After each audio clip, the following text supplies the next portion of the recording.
2 பேதுரு 3ஆம் அதிகாரம் 1 முதல் 9 வசனங்களை வாசிப்போம். பிரியமானவர்களே, இந்த 2ஆம் நிருபத்தை உங்களுக்கு எழுதுகிறேன். இப்பொழுது உங்களுக்கு எழுதுகிறேன். பரிசுத்த தீர்க்கதரிசிகளால் முன் சொல்லப்பட்ட வார்த்தைகளையும் இரட்சகராயிருக்கிற கர்த்தருடைய அப்போஸ்தலராயிருக்கிற எங்களுடைய கட்டளைகளையும் நீங்கள் நினைவுகூரும்படி இந்த நிருபங்களினால் உங்கள் உண்மையான மனதை நினைப்பூட்டு எழுப்புகிறேன். முதலாவது நீங்கள் அறிய வேண்டியது என்னவென்றில், கடைசி நாட்களில் பரியாசக்காரர் வந்து தங்கள் சுய இச்சையின்படியே நடந்து அவர் வருவார் என்று சொல்கிற வாக்குத்தத்தம் எங்கே? பிதாக்கள் நித்திரையடைந்த பின்பு சகலமும் சிருஷ்டிப்பின் தோற்ற முதல் இருந்த விதமாயிருக்கிறதே என்று சொல்வார்கள். பூர்வ காலத்தில் தேவனுடைய வார்த்தையினாலே வானங்களும் ஜலத்தினின்று தோன்றி ஜலத்தினாலே நிலை கொண்டிருக்கிற பூமியும் உண்டாயின என்பதையும், அப்பொழுது இருந்த உலகம் ஜலப்பிரளயத்தினாலே அழிந்ததென்பதையும் மனிதர் அறியாமல் இருக்கிறார்கள். இப்பொழுது இருக்கிற வானங்களும் பூமியும் இந்த வார்த்தையினாலே அக்கினிக்கிரையாக வைக்கப்பட்டு தேவபக்தி இல்லாதவர்களை நியாயந்தீர்க்கப்பட்டு அழிந்து போகும் நாள் வரைக்கும் காக்கப்பட்டிருக்கிறது. பிரியமானவர்களே, கர்த்தருக்கு ஒரு நாள் 1000 வருஷம் போலவும் 1000 வருஷம் ஒரு நாள் போலவும் இருக்கிறது என்பதை இந்த ஒரு காரியத்தை நீங்கள் அறியாதிருக்க வேண்டாம். தாமதிக்கிறார் என்று எண்ணுகிறபடி கர்த்தர் தமது வாக்குத்தத்தத்தை குறித்து தாமதமாயிராமல், ஒருவரும் கெட்டுப்போகாமல் எல்லாரும் மனம் திரும்ப வேண்டும் என்று விரும்பி நம்மேல் நீடிய பொறுமையுள்ளவராயிருக்கிறார். நாம் ஏற்கனவே பார்த்தோன்னமாக 2வது பேதுரு கள்ள தீர்க்கதரிசிகளை குறித்து, கள்ள தீர்க்கதரிசியுடைய குணாதிசயங்களை நாம் கண்டு அவர்களை ஒதுக்க வேண்டும். அதுபோல் கள்ள தீர்க்கதரிசிகள் எவ்வளமாக செயல்படுகிறார்கள் என்றெல்லாம் நாம் பார்த்தோம். இதுவும் கள்ள தீர்க்கதரிசியினால் மற்றும் கிறிஸ்தவத்துக்கு எதிரானவர்களால் கேட்கப்பட்ட ஒரு கேள்வி. கிறிஸ்து வருவார் என்கிற அந்த வாக்குத்தத்தம் ஏன் இன்னும் நிறைவேறவில்லை? அதாவது இந்த கிறிஸ்து வருவார் என்பதை குறித்து நாம் புரியும் போது முதல் நூற்றாண்டில் இருந்த எண்ணத்திலிருந்து தான் நம்ம அதை புரிய வேண்டும். முதல் நூற்றாண்டிலே இந்த கிறிஸ்தவர்கள் மத்தியிலே மட்டுமல்ல, பொதுவாகவே மேசியா வந்து ராஜ்யத்தை ஸ்தாபிப்பார் என்பது யூதருடைய நம்பிக்கை. ஆனால் இயேசுவை அறியாத யூதர்கள் அதை குறித்து இயேசுதான் அந்த ராஜ்யத்தை அமைப்பார்ங்கிற எண்ணம் அவங்களுக்கு இல்லை. ஆனால் கிறிஸ்துவை அறிந்த யூதர்கள் மத்தியிலே, அதுபோல் சபை மத்தியிலே கிறிஸ்து சீக்கிரமாய் வந்து ராஜ்யத்தை அமைப்பாருங்கிற எண்ணம் வலுவாக இருந்தது. வலுவாக இருந்தாலும் ஆண்டுகள் சென்று கொண்டே இருக்கின்றன. ஏன்னா இயேசு கிறிஸ்துவிடம் பேதுரு என்ன கேட்டார்? இக்காலத்தில் ராஜ்யத்தை எங்களுக்கு தருவீர்னு கேட்டார். அப்போஸ்தலர் நினைக்கின்றேன், அப்போஸ்தலர் 1:6. அப்பொழுது கூடி வந்திருந்தவர்கள் அவரை நோக்கி, ஆண்டவரே, இக்காலத்திலா, கவனப்படுங்க, இக்காலத்திலா ராஜ்யத்தை இஸ்ரவேலுக்கு திரும்ப கொடுப்பீர் என்று கேட்டார்கள். அப்போது ஒரு கேள்வி, நம்ம இந்த வசனத்தை புரியணும்னா, இவர்கள் ராஜ்யத்தை எப்போது இழந்தார்கள்? கிமு 586 நேபுகாத் நேச்சார் எருசலேத்தை ஆலயத்தை இடித்தான் அல்லவா? அப்போதே அவர்கள் உண்மையில் ராஜ்யத்தை இழந்து விட்டார்கள். இடைப்பட்ட காலத்திலே மக்கபேர் என்கிறவர்களுடைய காலத்திலே ஒரு தற்காலிகமாக சில ஆண்டுகள் இவர்களுடைய கையிலே எருசலேம் இருந்தது. மீண்டும் அது ரோமருக்கு அடிமையானது. மொத்தத்திலே இந்த வசனங்கள் நடைபெறும்போது இவர்கள் அடிமையாகத்தான் இருக்கிறார்கள், ரோமருக்கு அடிமை.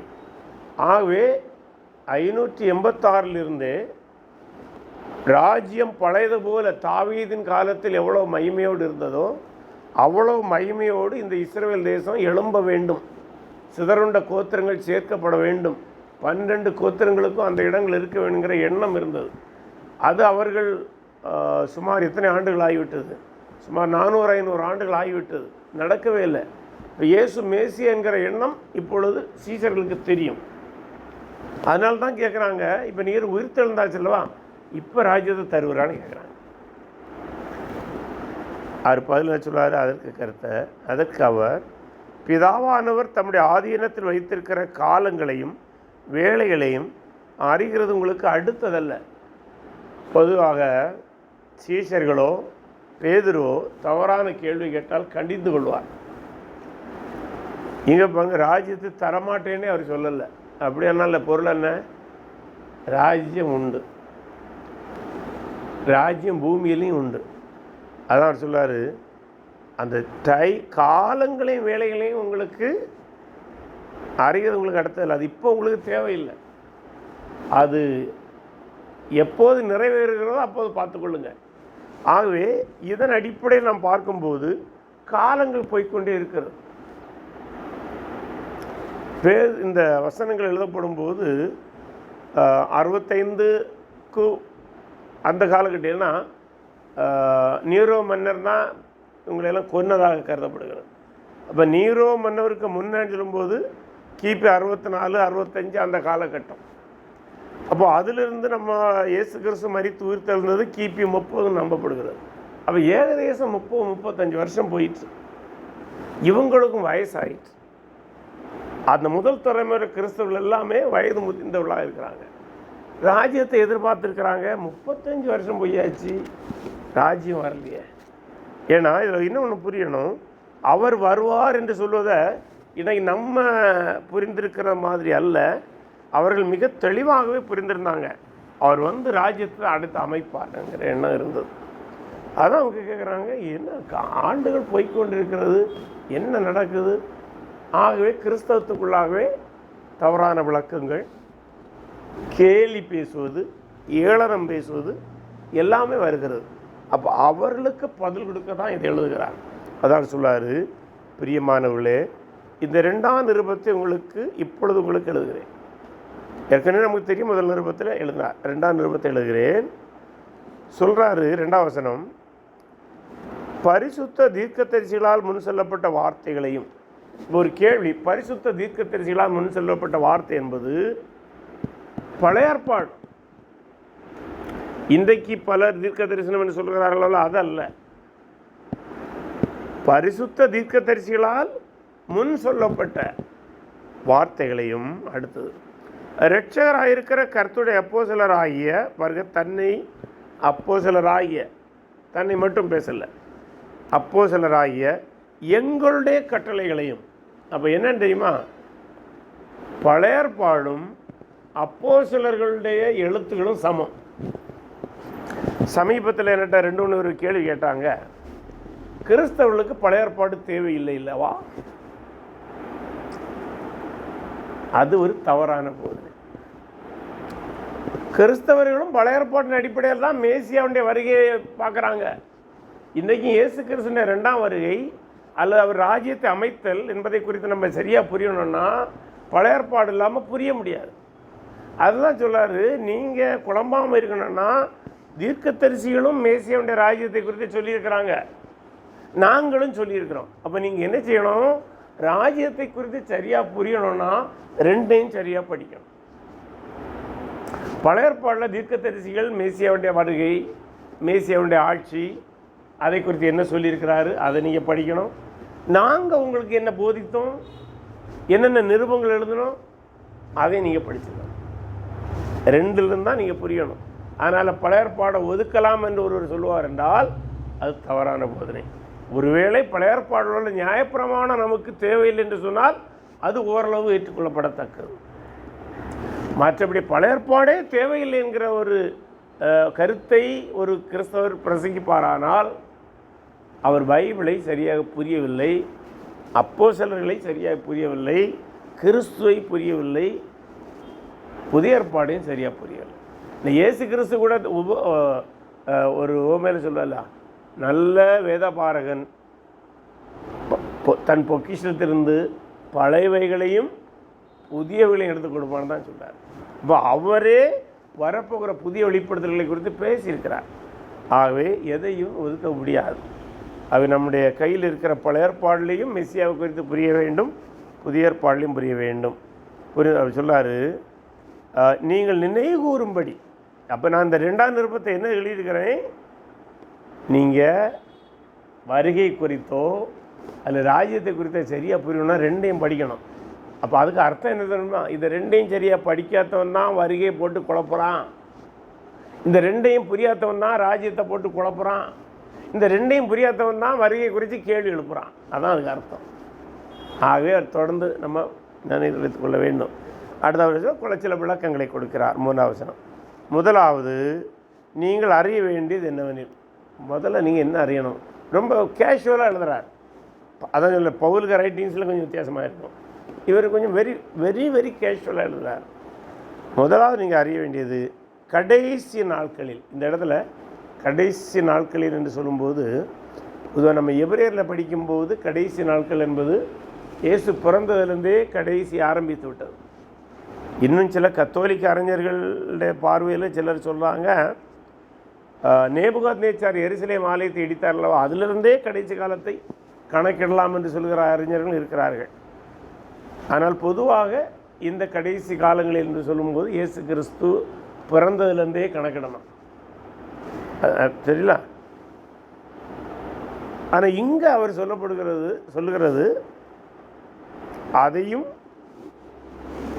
பேதுரு வாழ்ந்த காலத்தை உள்ளடக்கி தான் அந்த கடைசி காலத்தை பேசுகிறார்.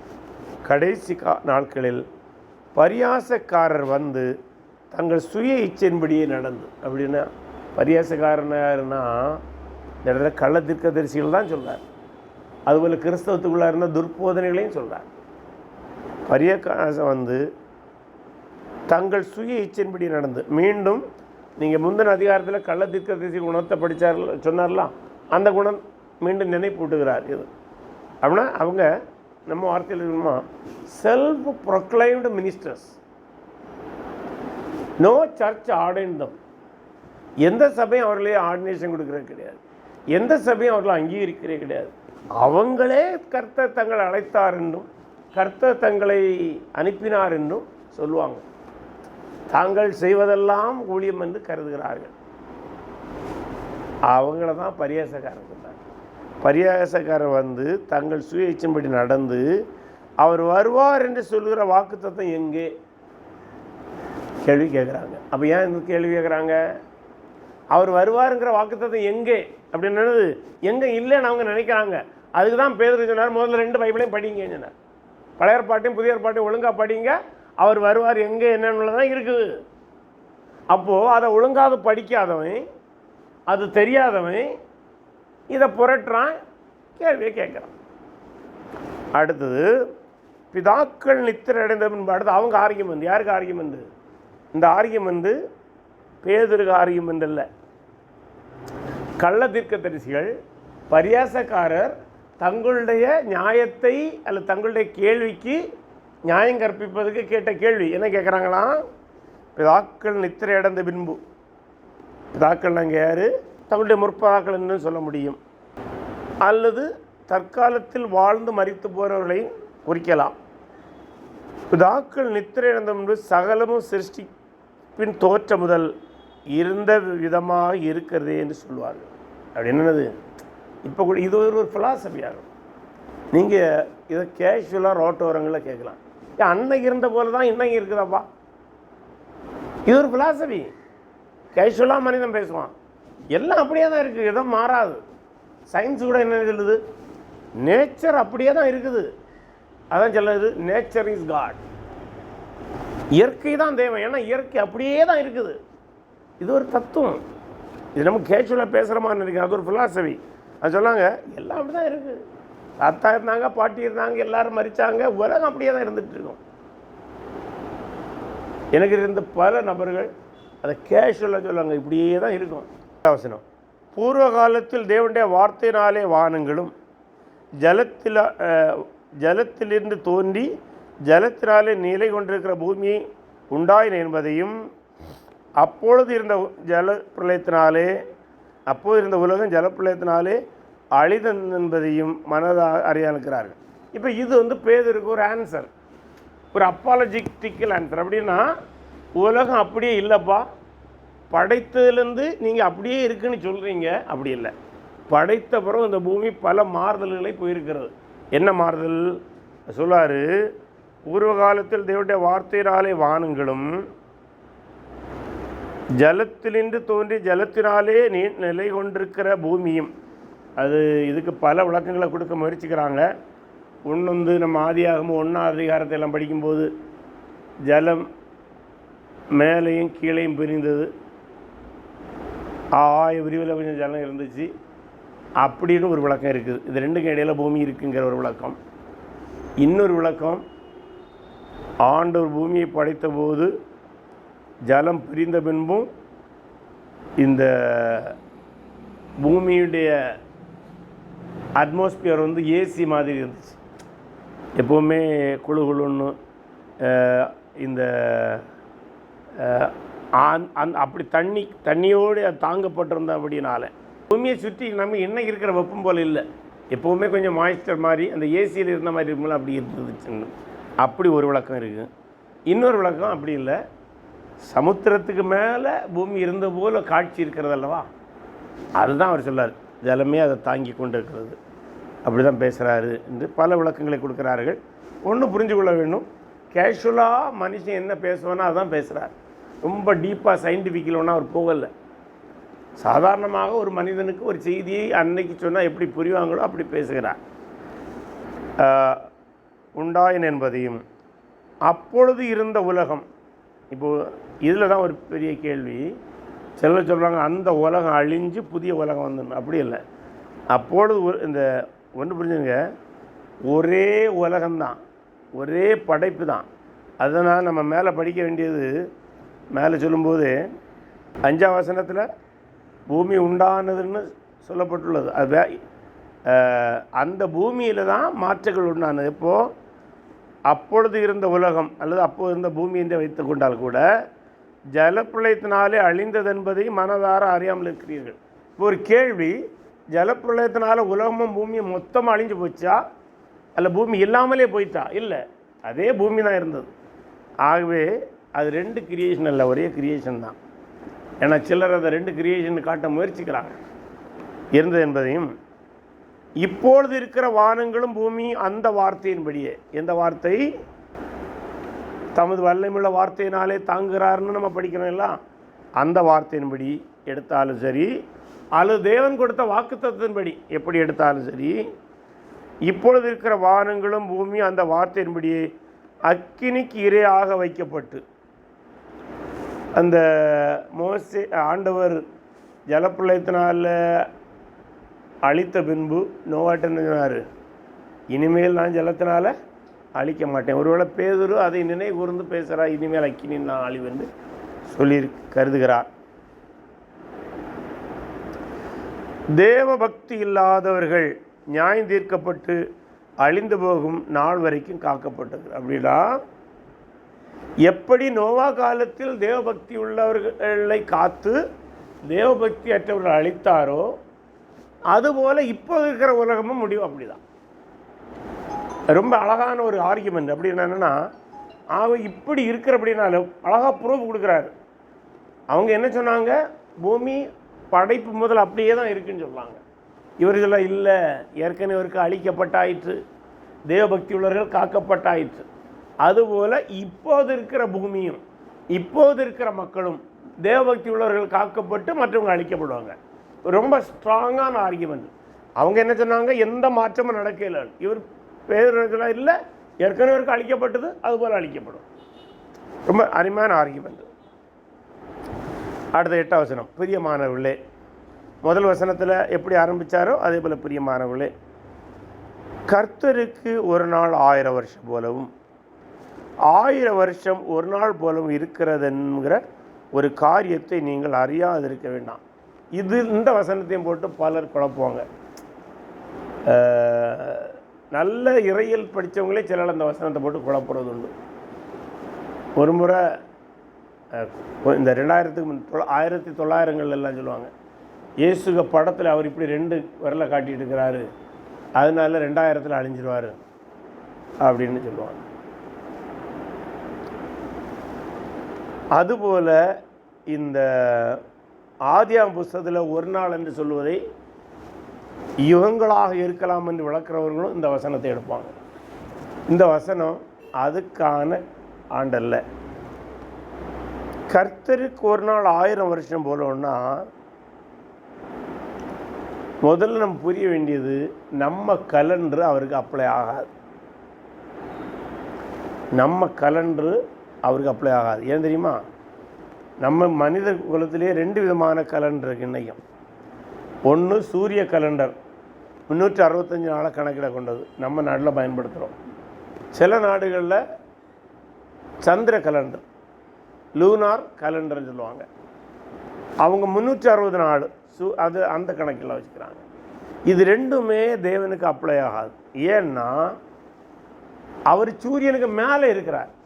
அப்படி புரிஞ்சுருங்க, நான் சுருக்கமாக சொல்கிறேன். சூரிய மண்டலத்துக்குள்ளே இருக்கிறவர்களுக்கு தான் இந்த கலண்டர் அப்ளை. சூரியனுக்கு வெளியில் இருக்கிறவங்களுக்கு இந்த கலண்டர் அப்ளை ஆகாது. முதல்ல அதை புரியணும். இந்த கலண்டரே அப்ளை ஆகாது, அவருக்கு கலண்டரே வேறு. அடுத்தது, சரி, இனி இந்த கலண்டர் பிரகாரமே நம்ம வழக்கினால் கூட ஒரு நாள் 1000 வருஷம், அதுக்கு பொருள் தேவனுடைய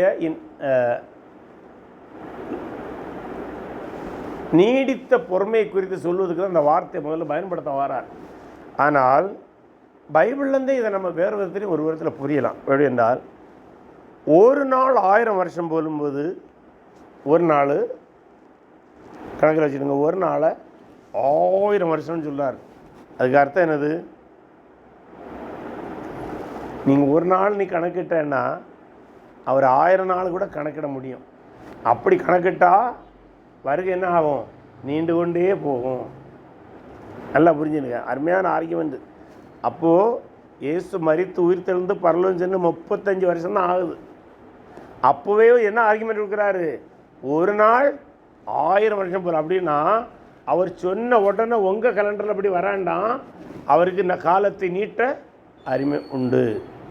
அடுத்து சொல்கிறாரு, நேர ரிவர்ஸாக சொல்கிறார், 1000 வருஷம் ஒரு நாள் போலும் இருக்கும். அப்படின்னு என்ன தெரியுமா? இப்போ படைப்புக்கு நீங்கள் வாருங்களா, படைத்த போது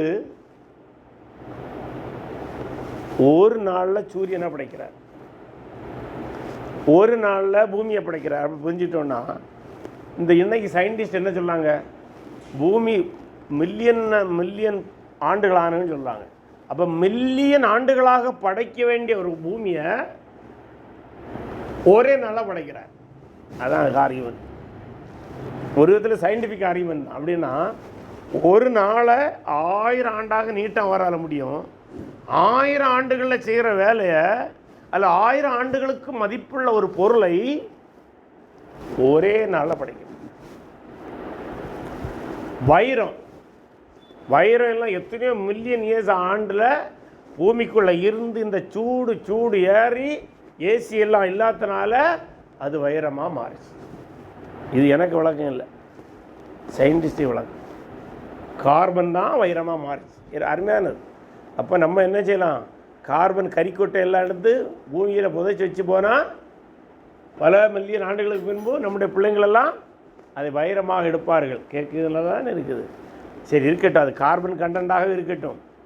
ஆனால் அந்த கார்பனை பல மில்லியன் ஆண்டுகள் இருந்தால் தான் அது வைரமாக மாறும் என்றால் அதை ஒரே நாளில் வைரமாக மாற்றினார். அது 1000 ஆண்டுகள் மதிப்பை ஒன்றா மாற்றாரு. ஒரே நாளில் செய்ய வேண்டியதை 1000 ஆண்டுகளாக நின்றார். இது மூலம் பேதுரு சொல்கிறேன்னு, அது அவருக்கு தனி உரிமை. ஒரு நாளில் 1000 ஆண்டுகளாக மாற்றுறது தான் அவருக்கு உரிமை. 1000 ஆண்டுக்குள்ளதை ஒரே நாளாக கொண்டு இருக்கிறது தான் அவருக்கு உரிமை. ரெண்டாவது, இதை நீங்கள் வரியோடு ஒப்பிட்டிங்கன்னா அந்த உரிமை அவருக்கு என்னைக்கு வரணும் உள்ளதை நீ தீர்மானிக்கக்கூடாது, அதில் நான் தீர்மானிக்கக்கூடாது, அது அவர். அதோடு நிற்காமல் இன்னொரு அருமையான காரியம் சொல்கிறாரு. இருக்கிறது என்பதை, இந்த ஒரு காரியத்தை நீங்கள் அறியாது இருக்க வேண்டாம், இதை நீங்கள் தெரியாமல் இருக்கக்கூடாது, தெரிஞ்சிருக்கணும். அப்போ தேவனை பற்றி அறியும் போது தேவனுடைய உரிமை உங்களுக்கு தெரியணும் இல்லையா? நம்ம ஜாதகம் கணிச்சு கொடுக்குற மாதிரி உலகம் நடக்காது. அது அவருக்கு உரிமை. அடுத்த வசனத்தில் இன்னொன்று சொல்கிறாரு, தாமதிக்கிறார் என்று சிலர் எண்ணுகிறபடி. அப்போ என்ன அர்த்தம்? எல்லாரும் எண்ணலை. கிறிஸ்தவத்துக்குள்ளே இருந்த போதனை தொற்போதனைகளில் தான் சொல்லார், எல்லாரும் எண்ணலை. கர்த்தர் தமது வாக்குத்தத்தத்தை குறித்து தாமதமாய் இராமல், ஒருவரும் கெட்டு போகாமல் எல்லோரும் மனம் திரும்ப வேண்டும் என்று விரும்பி நம்ம நீடிய பொறுமை. அப்போது இப்படி தனக்கு உரிமை இருந்தும் ஏன் பொறுமை இருக்கிறார் என்றால், ஒன்று அவருடைய வாக்கு தத்தத்தை குறித்து அவருக்கு தாமதம் இல்லை, கிடையாது. இன்னொன்று நீடிய பொறுமை. அப்படின்னா இன்னும் சிலராவது ரட்சிக்கப்பட முடியுமா? அப்போ தேவனுடைய நல்ல, அதாவது தனக்கு உரிமை இருந்தும் தகுதி இருந்தும் எல்லாம் இருந்தும் அவர் செய்யாமல் இருக்கிறார்னா இன்னும் சிலர் ரட்சிக்கப்பட வேண்டும் என்றார். அதனால தான் அவருடைய வருகை தாமதிக்கிறதே தவிர மற்றபடி நீங்கள் நினைக்கிறவாதி அது வராதுன்றல்ல. அதான் நீங்கள் கலாத்தியர் 4:4 படித்தீங்கன்னா அருமையான வசனம். இந்த 2ஆம் வருகை பற்றி படிக்கும்போது எப்போதுமே அதையும் மனதில் வைத்துக்கொள்ள வேண்டும். கலாத்தியர் 4:4 படிக்கலாமா?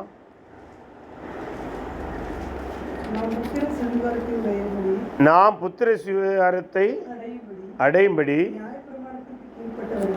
நியாயப்பிரமாணத்துக்கு கீழ்ப்பட்டவர்களை மீட்டு கொள்ளத்தக்கதாக காலம் நிறைவேறின போது ஸ்திரீயிடத்தில் பிறந்தவரும் நியாயப்பிரமாணத்துக்கு கீழானவருமாகிய தம்முடைய குமாரனை தேவன் அனுப்பினார். பாருங்க, காலம் நிறைவேறின போது. மேசிய பரப்பார்னு தீர்க்க தரிசனம் எப்போ சொல்லப்பட்டது? ஆதியாக 3:15 வருது.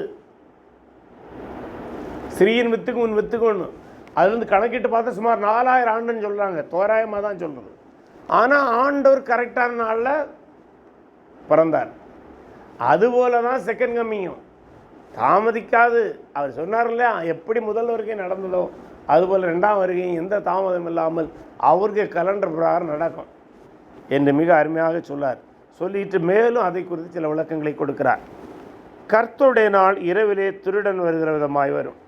இந்த இடத்துல அடுத்த ஒரு கேள்வி, கர்த்தருடைய நாள் என்பது நம்ம பழைய ஏற்பாட்டையும் புதிய ஏற்பாட்டையும் சேர்ந்து படிக்கும்போது கர்த்தருடைய நாள் என்பது 4 விதமான நிகழ்வுகளை குறிக்கிற காலம்.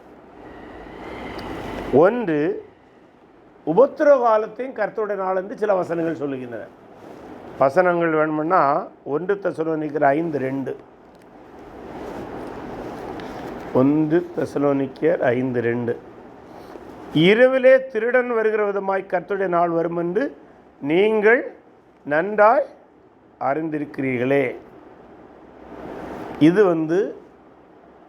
ட்ரிபுலேஷன் பீரியடை குறிக்கும். அதுபோல் 2 தெசலோனிக்கர் 2:2, ஒரு ஆவியினாலது வார்த்தையினாலது எங்களிடத்தில் வந்ததாய் தோன்றுகிற ஒரு நிருபத்தினாலாவது கிறிஸ்துடைய நாள் சமீபமாக இருக்கிறது சொல்லப்பட்டால் உடனே சஞ்சலப்படாமலும் கலங்காமலும் இருங்கள். அந்த உபத்திரத்தில் எண்ணில் கிறிஸ்து வருவார்லாம், அதை குறித்து நீங்கள் கலங்காமல் இருங்க. அடுத்து செகண்ட் கம்மிங்கை குறித்து சொல்கிறது. 2 தெசலோனிக்கர் 1:2 அதிகாரம் 2 முதல் படிச்சிங்கன்னா அது செகண்ட் கம்மிங்கை பற்றி சொல்லுது. அதையும் கர்த்தருடைய நாள் தான் வரும். அந்நாளிலே பாருங்கள், அந்த வார்த்தை அந்நாளிலே தான் கர்த்தருடைய நாளுக்கு ஒப்பான வார்த்தை. அந்நாளிலே தம்முடைய பரிசுத்தவான்களில் மகிமைப்படத்தக்கவராய் நீங்கள் என்னுடைய சாட்சி விசுவாசித்தபடினால் உங்களிடத்திலும்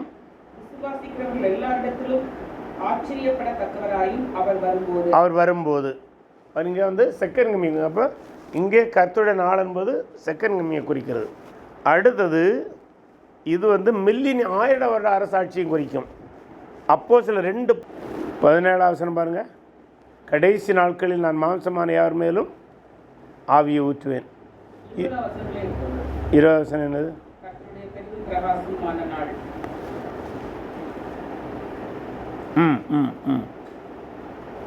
கர்த்தருடைய பெரிதும் பிரகாசமான நாள் வரும் முன்னே, அவருடைய மகிமையான ஆட்சி வரும் முன்பாக சூரியன் இருள் அடைந்து போகும் அப்படி சொல்கிறார். ஸோ அது 1000 வருஷத்தை விளக்குவதாக சில அறிஞர்கள் சொல்கிறாங்க. அதுபோல் கர்த்தருடைய நாள் இறுதி நியாய தீர்ப்புன்னு சொல்லணும். இப்படி 4 வியூ இருக்குது. அதில் இந்த 3வது அதிகாரம் முழுவதுமே இறுதி நியாய தீர்ப்பை தான் அவர் பேசுகிறார். இறுதி நியாய தீர்ப்பை தான் பேசுகிறார். ஆகவே கர்த்தருடைய நாள் இரவிலே திருடன் வருகிற விதமாக வரும் என்பது இறுதி நியாய தீர்ப்பு எந்த நேரத்திலும் வரலாம். அப்பொழுது வானங்கள் மடமடவென்று அகன்று போகும். எப்போது? இறுதி நியாய தீர்ப்பை சொல்கிறார். பூதங்கள் வெந்து உருகி போகும். இந்த பூதங்கள் என்று சொல்வதை சில சயின்டிஸ்ட்டு சில விளக்க உரையில் ஜட பொருட்கள், நம்ம காண்கிற ஜட பொருட்கள், பூமி எல்லாமே உருகி போகும்னு சொல்லுவாங்க. அதை இன்னும் மைன்யூட்டாக போகும்போது ஆட்டம்ஸ், ஏன்னா இந்த எல்லாமே ஆட்டம்னால தான் ஆகியிருக்கு. நம்ம கண்ணுக்கு தெரியாத வாயுக்கள் இதில் இருக்குன்னா அதுவும் ஆட்டத்தினால தான் உருவாகிருக்கு. ஸோ எல்லாமே வெந்து உருகி போகும். பூமி அதில் உள்ள கிரியைகளும் எரிந்து அழிந்து போகும். இப்படி இவைகளெல்லாம் அழிந்து போகிறபடியால் நீங்கள் எப்படிப்பட்ட பரிசுத்த நடக்கையும் தேவபக்தியும் உள்ளவர்களாக இருக்க வேண்டும் அப்படின்னா கொஸ்டின் என்னன்னா, இவைகளெல்லாம் அழியும். அப்போ உங்களுடைய எத்திக்ஸ் மட்டும்தான் நிற்கும், உங்களுடைய ஜீவன் மட்டும்தான் நிற்கும். நித்தியத்தில் நம்ம நம்முடைய ஆத்மா என்பதும் அழியாது, மற்ற அனைத்தும் அழிந்து போன்னு சொல்கிறார். அதன் 12ஆம் வசனத்தில் தேவனுடைய நாள், இந்த தேவனுடைய நாளையும் இங்கே கர்த்தருடைய நாள்னு வருதுல்ல, இதையும் பெரும்பாலான அறிஞர்கள் இந்த இடத்துல சமம் தான் சொல்லலாம். 1 2 1 தான் என்று சொல்கிறார்கள். தேவனுடைய நாள் சீக்கிரமாய் வரும்படி மிகுந்த ஆவலோடு காத்திருங்கள். அப்போ என்னது? கிறிஸ்தவர்கள் விசுவாசிகள் என்ன செய்யணும்? பரியாசக்காரர்கள் அவர் வருவது எங்கேன்னு கேள்வி கேட்குறாங்க. ஆனால் அதுக்கு அவர் பதில் கொடுத்துட்டார். என்ன பதில் கொடுத்தாரு? பூமியில் பல மாற்றங்கள் வந்திருக்கு, நோவா காலத்தில் அழிஞ்சிருக்கிறாங்க, அதுபோல் அழியும். அது மட்டும் இல்லை, இனிமேல் இந்த பூமி மொத்தமும் வெந்து உருகி போகும். ஆனால் நீங்கள் என்ன செய்யணும்? காத்திருங்கள், ஆவலோடு காத்திருங்கள். எதுக்கு? கர்த்தருடைய இறுதி நியாய தீர்ப்பு வருவதற்காக காத்திருங்கள். ஏனென்றால் நீங்கள் அதிலே தப்பு வைக்கப்படுவீர்கள். அதான் நம்பிக்கை. அது மட்டுமல்ல, நீங்கள் தப்பிக்கப்பட்டு புதிய வானம் புதிய பூமிக்குள்ளே போவீங்க. ஏன்னா அதெல்லாம் அடுத்த இந்த நீங்கள் மொத்த பைபிளை படிக்கும்போது இந்த பூமி வெந்துருகி போன பின்பு ஆண்டவர் புதிய வானம் புதிய பூமியை படைப்பார், அதிலே தேவபக்தி உள்ளவர்கள் போவார்கள் என்பதுதான் போதனை, அதுதான் நம்பிக்கை. அதனால் நீங்கள் பக்தி உள்ளவங்க எதுக்கு பரியாசக்காரரோட சேர்றீங்க? நீங்கள் அந்த நம்பிக்கையோட பொறுமையாக இருங்க, அந்த நம்பிக்கையோட காத்திருங்க. இன்றைக்கி சிலர் காத்திருக்கிறாங்க, அந்த காத்திருப்பு இல்லை. இந்த வார்த்தையுடைய பொருள், நீங்கள் பொறுமையோட கிறிஸ்தவ வாழ்க்கையிலே வாழுங்கள். பரியாசக்காரர் சொல்கிறான்னு சொல்லி நீ குழம்பாத என்று சொல்கிறார். அந்த நாளில் வானங்கள் வந்து அழிந்து பூதங்கள் எரிந்து உருகி போகும். அவருடைய வாக்குத்தத்தின்படியே நீதி வாசமாயிருக்கும் புதிய வானங்களும் புதிய பூமியும் உண்டாகும் என்று காத்திருக்கிறோம். எவ்வளோ அருமையான நம்பிக்கை. அப்போ நம்ம எதுக்கு காத்திருக்கிறோம்?